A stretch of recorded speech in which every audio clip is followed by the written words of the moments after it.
Assalamualaikum warahmatullahi wabarakatuh. Perkenalkan, kami dari kelompok terakhir yang terdiri saya Laila Nur Azizah dan teman saya Bella Ayu Kusumawardani yang akan mempresentasikan hasil diskusi kelompok kami dengan tema fikih jenazah. Langsung saja ke materi. Yang pertama, pengertian fikih jenazah dan jarimah. Fikih jenazah adalah ilmu tentang hukum syara' yang berkaitan dengan masalah perbuatan yang dilarang dan hukumnya akubah yang diambil dari dalil-dalil yang terperinci. Definisi tersebut merupakan gabungan antara pengertian fikih dan jenazah. Pengertian jarimah sebagaimana dikemukakan oleh Imam Al-Mawardi, yaitu jarimah adalah perbuatan-perbuatan yang dilarang oleh syara' yang diancam oleh Allah dengan hukuman had atau takzir. Dalam istilah lain, jarimah disebut juga dengan jenazah. Menurut Abdul Qadir Audah, pengertian jenazah yaitu jenazah adalah suatu istilah untuk perbuatan yang dilarang oleh syara', baik perbuatan tersebut mengenai jiwa, harta, ataupun lainnya.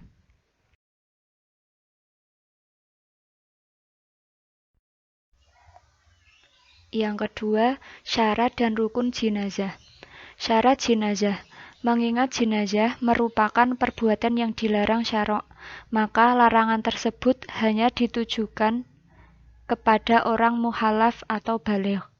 Perbuatan merugikan yang dilakukan orang gila atau anak kecil tidak dikategorikan sebagai jenazah atau jarimah, mengingat mereka bukanlah orang yang dapat memahami khidhab atau kewajiban atau taklif atau beban.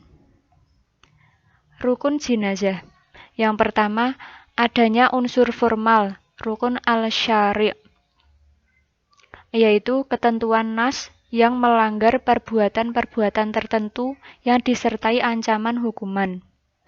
Yang kedua, adanya unsur material, rukun al-madi, yaitu pelaku melakukan perbuatan yang dilarang syara' atau sebaliknya tidak melakukan perbuatan yang diperintahkan syara'. Yang ketiga, adanya unsur moral, rukun al-adabi, yaitu pelaku adalah orang yang memahami khidhab atau taklif, sehingga sanksi hukuman dapat dijatuhkan atas perbuatan yang dilakukannya. Yang keempat, di samping yang bersifat umum tadi, ada pula unsur yang bersifat khusus, misalnya mengambil harta milik orang lain secara diam-diam pada kasus pencurian. Berbeda halnya milik orang lain dengan terang-terangan dan dilakukan dengan kekerasan. Yang selanjutnya, unsur-unsur yang terkandung dalam jarimah. Yang pertama, unsur formal, yaitu adanya nas yang melarang perbuatan-perbuatan tertentu yang disertai ancaman hukuman atas perbuatan-perbuatan di atas. Unsur ini dikenal dengan al-ruknu al-syar'i. Yang kedua, unsur moral, yaitu adanya perbuatan yang membentuk jenazah, baik melakukan perbuatan yang dilarang atau meninggalkan perbuatan yang diharuskan. Unsur ini dikenal dengan al-ruknu al-madi. Yang ketiga, unsur material, yaitu pelaku kejahatan adalah orang yang dapat menerima khidhab atau dapat memahami taklif. Unsur ini dikenal dengan al-ruknu al-adabi. Jarimah kisos. Yang pertama, pembunuhan. Pembunuhan itu terbagi menjadi 3. Yang pertama, pembunuhan yang betul-betul disengaja. Yang kedua, pembunuhan yang betul-betul tidak disengaja. Yang ketiga, pembunuhan semi disengaja. Dan yang terakhir, pembunuhan semi kesalahan. Pembunuhan yang betul-betul disengaja adalah memukul seseorang secara sengaja dengan sesuatu yang memang bisa membunuhnya dengan maksud untuk membunuhnya. Dalam kasus ini, pelaku wajib dikisos. Jika keluarga si terbunuh memaafkannya, dia wajib membayar diat yang cukup berat dan harus dibayarkan segera dari harta si pembunuh. Pembunuhan yang betul-betul tidak disengaja, misalnya melempar sesuatu, kemudian menimpa seseorang dan membunuhnya. Dalam hal ini, tidak ada kisos bagi si pembunuh, akan tetapi dia wajib membayar diat ringan kepada kerabat orang yang dibunuh, yang membayarnya boleh diangsur.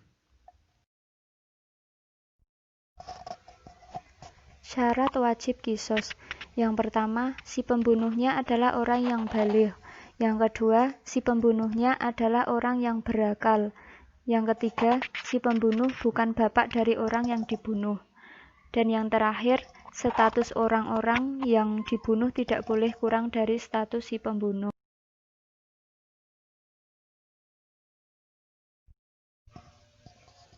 Yang kedua, penganiayaan atau al-jinazah ala maduna al-nafs. Untuk yang pertama, sanksi pokok berupa kisos atau balasan setimpal. Kejahatan-kejahatan yang dalam fikih jinazah masuk dalam kejahatan biasa delik bisa, sedangkan di dalam taknin. Untuk yang selanjutnya, hukum pengganti atau diat. Diat itu terbagi menjadi dua, yaitu diat berat dan diat ringan. Diat berat adalah diat berat dibayar dengan 100 ekor unta dengan perincian 30 ekor hikah atau unta betina umur 3-4 tahun. 30 ekor jazah atau unta betina umur 4-5 tahun. Dan 40 ekor khalifah atau unta betina yang sedang hamil, yang di dalam perutnya ada anak-anaknya. Untuk yang diat ringan adalah diat ringan dibayar dengan 100 ekor unta dengan perincian 20 ekor hikah, 20 ekor jaza, 20 ekor bintu labun atau unta betina umur 2-3 tahun, 20 ekor ibnu labun atau unta jantan umur 2-3 tahun, dan 20 ekor bintu muhat atau unta betina umur 1-2 tahun. Jarimah hudud. Yang pertama, zina. Islam telah menentukan cara penyaluran naluri seks melalui lembaga perkawinan.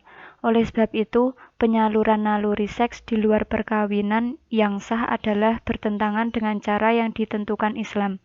Bagaimana kita mengetahui suatu perbuatan zina itu?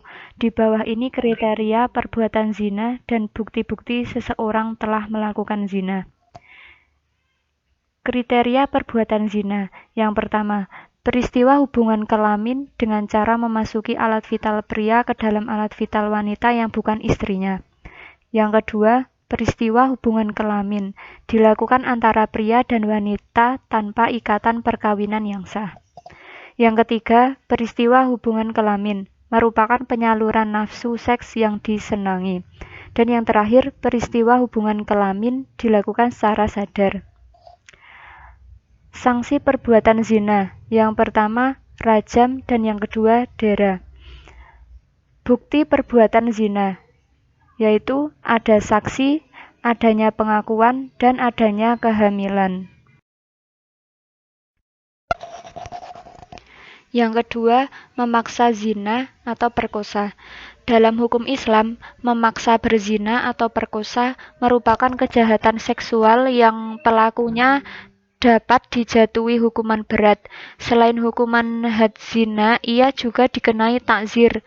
Bagi wanita yang diperkosa tidak dianggap berdosa dan oleh sebab itu tidak dikenakan hukuman karena ia tidak berdaya dan tidak melakukan pelanggaran secara sengaja. Tuduhan zina atau qazaf. Tuduhan zina itu ada dua macam, yaitu tuduhan zina yang diancam dengan had dan yang dituduh selain zina yang diancam dengan takzir. Dalam fikih jinazah dijumpai prinsip bahwa siapa yang menuduh orang lain berbuat yang terlarang, maka wajib atasnya membuktikan tuduhannya. Jika ia tidak dapat membuktikannya, maka kepadanya harus dikenakan hukuman dera 80 kali. Yang keempat, minuman keras atau al-hamr. Dalam hal ini, minuman keras itu diharamkan oleh Allah Subhanahu wa taala. Alasannya, hukuman larangan dan keharaman tersebut Allah telah menegaskan dalam Al-Qur'an. Adapun dampak negatif minuman keras itu adalah dampak sosial dalam bentuk kemarahan, kekerasan, perkelahian, dan pemusuhan di kalangan umat. Dampak terhadap agama dalam bentuk menghalangi umat Islam dalam menjalankan tugas-tugas agama. Adapun sanksi atau hukumannya, mengkonsumsi khamr adalah merupakan perbuatan maksiat yang diancam dengan hukuman berat. Yang kelima, pencurian atau al-sariqah. Mencuri dalam segala bentuknya adalah perbuatan yang dilarang agama dan hukumnya adalah haram. Alasan haramnya adalah karena perbuatan tersebut termasuk pelanggaran terhadap harta yang dimiliki orang. Pelanggaran terhadap harta itu termasuk pelanggaran terhadap salah satu sendiri kehidupan manusia. Oleh karena itu, hukumannya adalah haram.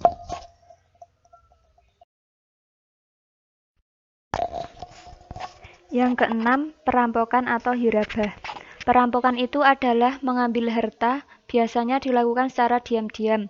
Maka dalam perampokan, mengambil harta dilakukan dengan terang-terangan dan disertai kekerasan. Tindakan ini termasuk membahayakan. Sedangkan prinsip yang terkandung dalam ajaran Islam adalah menghilangkan segala sesuatu yang bersifat membahayakan. Yang ketujuh, pemberontakan atau al-baghi. Pemberontakan itu adalah perlawanan terhadap imam atau penguasa yang sah dengan menggunakan kekuatan.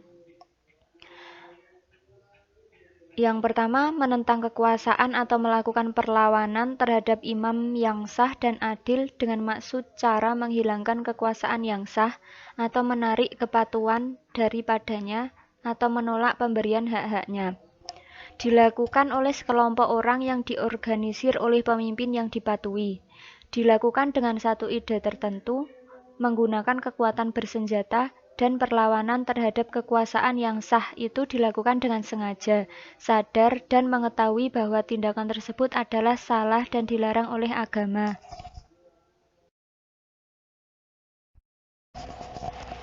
Untuk yang terakhir, murtad. Murtad itu adalah meninggalkan keislaman setelah secara sadar memeluknya, baik sesudah itu memeluk agama lain atau tidak beragama sama sekali. Murtad terjadi melalui salah satu di antara sebagai berikut. Yang pertama, melalui perbuatan yang disengaja, baik dalam bentuk melakukan sesuatu atau tidak melakukan sesuatu. Yang kedua, melalui ucapan, baik ucapan yang jelas menyatakan keluar dari Islam ataupun lain yang menyebabkan seseorang dapat dinyatakan kafir, seperti ucapan yang mencela dan menghina serta menyalahkan agama Islam, ucapan bahwa Tuhan itu lebih dari satu atau ucapan lain yang tidak biasa berlaku dalam agama Islam seperti meniadakan kekuasaan Allah atau meniadakan kerasulan Muhammad SAW. Dan yang terakhir, melalui akidah atau kepercayaan seperti mempercayai alam ini kidam seperti Allah, percaya tidak ada hari kiamat, dan lain sebagainya. Jarimah takzir. Pengertian takzir adalah sanksi yang dibuat oleh ulil amri yang memiliki daya preventif dan represif atau al-rad wa al-jazm, yang diancamkan kepada kejahatan-kejahatan hudud, kisos, dan diat yang tidak memenuhi syarat, kejahatan yang ditemukan di dalam Al-Quran dan hadis, yang ditentukan dalam Al-Quran dan hadis yang tidak disebutkan sanksinya, seperti penghinaan, tidak melaksanakan amanah, dan kejahatan-kejahatan yang ditentukan oleh ulil amri untuk kemaslahatan umum, seperti aturan lalu lintas. Untuk yang terakhir yaitu kesimpulan. Jinazah dan jarimah adalah dua istilah yang memiliki kesamaan dan perbedaannya secara etimologis. Kedua istilah tersebut bermakna tunggal, mempunyai arti yang sama, serta ditujukan bagi perbuatan yang berkonotasi negatif, salah atau dosa. Adapun perbedaannya terletak pada pemakaian, arah pembicaraan, serta dalam rangkaian apa kedua kata itu digunakan. Syarat-syarat kisos antara lain, orang yang terbunuh terpelihara darahnya, pembunuh sudah baligh atau berakal, pembunuh bukan bapak dari terbunuh, orang yang dibunuh sama derajatnya dengan orang yang membunuh atau tidak lebih rendah. Kisos dilakukan dalam hal yang sama, jiwa dengan jiwa, anggota badan dengan anggota badan, seperti mata dengan mata, telinga dengan telinga, dan sebagainya.